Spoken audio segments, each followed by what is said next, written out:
తెలుగుదేశం కార్యకర్త కనిపిస్తే ఇంటికి వచ్చి ఏమైనా అడిగితే అడగాలని అందరూ సిద్ధంగా ఉండరు. కాబట్టి ఏ తెలుగుదేశం కార్యకర్త కూడా ప్రజల దగ్గరికి వెళ్ళి వాళ్ళ ఆశీస్సులు ఇవ్వమని చెప్పి కోరే పరిస్థితి ఒక్కడికి కూడా లేదు. ఇది తెలుగుదేశం పార్టీ పరిస్థితి. మరోవైపున గ్రామాలలో చూస్తే అన్యాయమైన పరిస్థితులు కనిపిస్తాయి. స్కూళ్ళు పూర్తిగా కూడా నాడు నేడు కార్యక్రమాలు ఆగిపోయాయి. స్కూళ్ళల్లో గోరుముద్ద అనే పథకం నాణ్యత లేకుండా తయారైపోయింది. స్కూళ్ళల్లో ఇంగ్లీష్ మీడియం పక్కకెళ్ళిపోయింది. 3వ తరగతి నుంచే టోఫుల్ క్లాసులు పెట్టి పీరియడ్గా పెట్టి చదువులు నేర్పించే పరిస్థితిని ఆ టోఫుల్ పీరియడే తీసేసినారు. నాడు నేడు ఆగిపోయింది.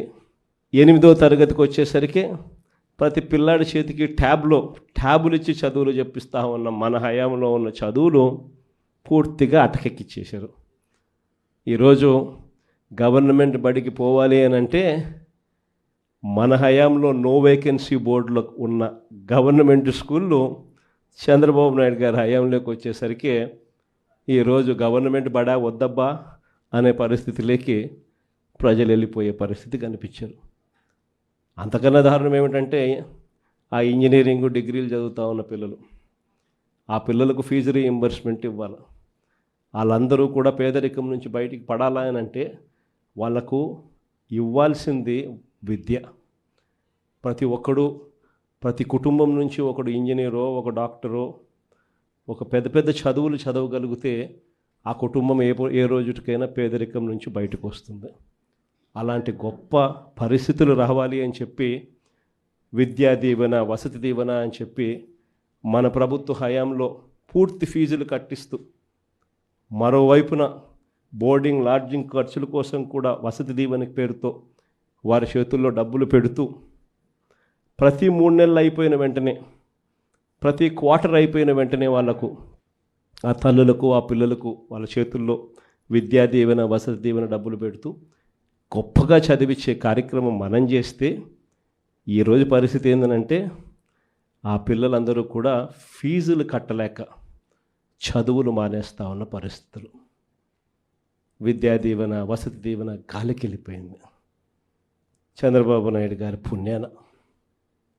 మరోవైపున చూస్తే ఆరోగ్యశ్రీ పరిస్థితి, ప్రతి పేదవాడు కూడా గొప్పగా తలెత్తుకొని ఏ కార్పొరేట్ హాస్పిటల్కైనా పోయి ఉచితంగా 25 లక్షల దాకా ఉచితంగా వైద్యం చేయించుకొని చిరునవ్వుతో ఇంటికి వచ్చేటప్పుడు డాక్టర్లు రెస్ట్ తీసుకోమని చెబితే ఆరోగ్య ఆసరా కింద నెల రోజులు రెస్ట్ తీసుకోమంటే 5,000 రూపాయలు వాళ్ళ బ్యాంక్ అకౌంట్లో వేసి మరి 2 నెలలు రెస్ట్ తీసుకోవాలంటే 10,000 రూపాయలు వాళ్ళ బ్యాంక్ అకౌంట్లో వేసి మరి చిరునవ్వుతో ఇంటికి పంపించే పరిస్థితి నుంచి ఈరోజు ఆరోగ్యశ్రీ నాశనం అయిపోయింది.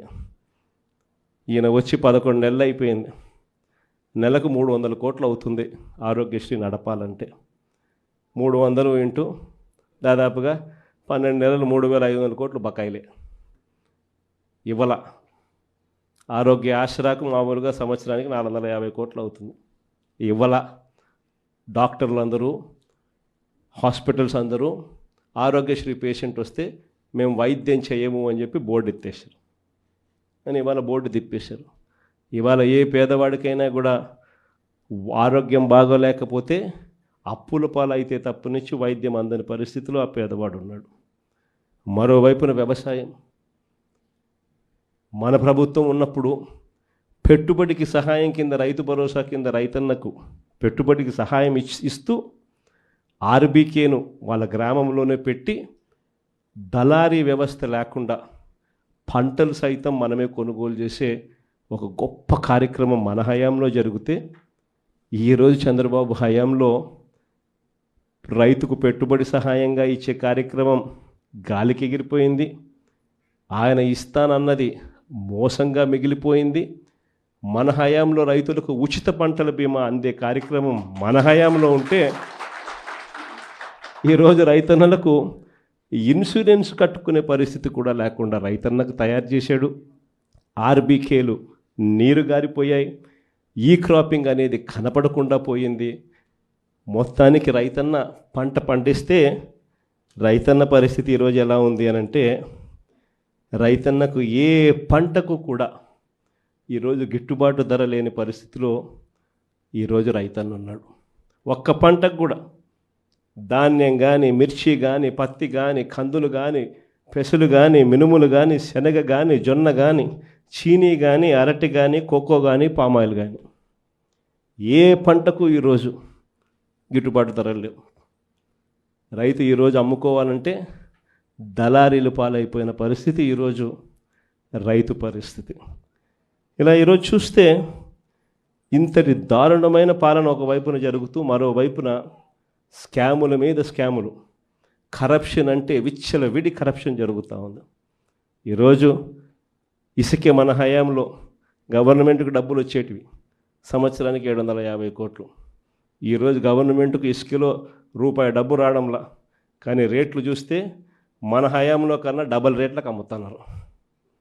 ఇసుక మాఫియా, మట్టి మాఫియా, మద్యం. మన హయాంలో మనం మద్యం అమ్మకాలు తగ్గించేదానికోసం మనం చర్యలు తీసుకుంటే, ఆరోగ్యం బాగుపడాలి, ప్రజల ఆరోగ్యం బాగుపడాలి అని మనం చర్యలు తీసుకుంటే, ఈరోజు గ్రామంలో గుడి చివర, వీధి చివర, బడి చివర ఎక్కడ చూసినా బెల్ట్ షాపులే. ప్రతి బెల్ట్ షాప్లోనూ కూడా ఎంఆర్పి కన్నా 20 రూపాయలు 30 రూపాయలు ఎక్కువ రేటుకి అమ్ముతూ ఉన్నారు. ఏమంటే మీ ఊర్లోకి తెచ్చి అమ్ముతున్నాం కదా అంటున్నారు. ఎక్కడ చూసినా మాఫియాలే. ఈరోజు ఏ నియోజకవర్గంలో ఏ పని జరగాలన్నా, మైన్స్ నడపాలన్నా, ఫ్యాక్టరీ నడపాలన్నా, ఎమ్మెల్యేకి రావాలా, ఎమ్మెల్యేని కలవాలా, ఎమ్మెల్యేకి అంతో ఇంతో ఇవ్వాలా, ఎమ్మెల్యే ముఖ్యమంత్రికి అంతో ఇంతో ఇవ్వాలా. పంచుకో, దోచుకో, తినుకో. రాష్ట్రం అంతా ఇదే జరుగుతూ ఉంది. విశాఖపట్నం లాంటి పెద్ద నగరాల్లో ఏం చేస్తూ ఉన్నారు? రూపాయికి ఇడ్లీ వస్తుందో లేదో నాకు తెలియదు, కానీ రూపాయికి చంద్రబాబు నాయుడు గారి హయాంలో తన బినామీలకు మాత్రం 3,000 కోట్ల రూపాయల భూములు మాత్రం ఇస్తారు. రూపాయి పెట్టుబడి పెడితే 3,000 కోట్ల భూములు. ఊరు పేరు లేని ఉర్సా అంట. ఇంకొక కంపెనీ లూలు అంట. లూలులు, లిల్లీలు. ఈ కంపెనీలకు మరో 1,500 నుంచి 2,000 కోట్లు విలువ చేసే భూమి విశాఖపట్నంలో వాళ్ళకు కూడా దారాదత్తం. ఈ మాదిరిగా ఇష్టానుసారంగా లంచాలు తీసుకోవడం, నాకింత నీకింత అని పంచుకునే కార్యక్రమం జరుగుతూ ఉంది. మొట్టమొదటిసారిగా మొబిలైజేషన్ అడ్వాన్స్ అనేది మనం తీసేస్తే, మొబిలైజేషన్ అడ్వాన్స్ ఈయన అదే పనిగా తీసుకొచ్చినాడు. మనం రివర్స్ టెండరింగ్ మనం తెస్తే ఈయన రివర్స్ టెండరింగ్ క్యాన్సిల్ చేసినాడు. మనం జ్యుడిషియల్ ప్రివ్యూని మనం తీసుకొస్తే జ్యుడిషియల్ ప్రివ్యూని ఈయన క్యాన్సిల్ చేసినాడు. చేసి కాంట్రాక్టర్లు రింగ్ ఫామ్ అవుతున్నారు, ఇష్టం వచ్చిన రేట్లను పెంచేస్తున్నారు, పెంచిన రేట్లకు వేస్తున్నారు. వేస్తానే ఈయన మొబిలైజేషన్ అడ్వాన్స్ 10% ఇస్తాడు, 8% వాళ్ళు చంద్రబాబు నాయుడుకి వెనక్కిస్తున్నారు. డబ్బు ఈయన వాళ్ళకి ఇవ్వడం, ఈయన మొబిలైజేషన్ అడ్వాన్స్ కింద 10% వాళ్ళకి ఇస్తే ఈయన 8% తిరిగి వెనక్కిస్తున్నారు ఈయన జోబిలీకి. విచ్చలవిడిగా కరప్షన్. మరోవైపున చూస్తే రెడ్ బుక్ రాజ్యాంగం. ఏం చెప్పాల్సిన పనులు. రెడ్ బుక్ రాజ్యాంగం గురించి నాకన్నా మీకే బాగా తెలుసు. ఏ రకంగా పోలీసులను వాచ్మెన్ల కన్నా దారుణంగా వాడుకుంటూ ఏ రకంగా రెడ్ బుక్ రాజ్యాంగం నడిపిస్తూ ఉన్నారు. ఇంతటి దారుణమైన పాలన సాగిస్తూ ఉన్నప్పుడు ఇలాంటి దుర్మార్గం ఎక్కువ రోజు నిలబడదు. ఈరోజు ఒకటే మీ అందరికీ కూడా చెప్తా ఉన్నా, ఇంతకుముందు హయాంలో, మన హయాంలో బహుశా కార్యకర్తలకు నేను అనుకున్న మేరకు నేను చేయలేకపోయి ఉండొచ్చు. ఎందుకంటే నేను వస్తూనే కోవిడ్ వచ్చింది. జూన్లో ప్రమాణ స్వీకారం మనం చేసాం. మార్చి కల్లా కోవిడ్ లాంటి మహమ్మారిని ఎదుర్కోవాల్సి వచ్చింది.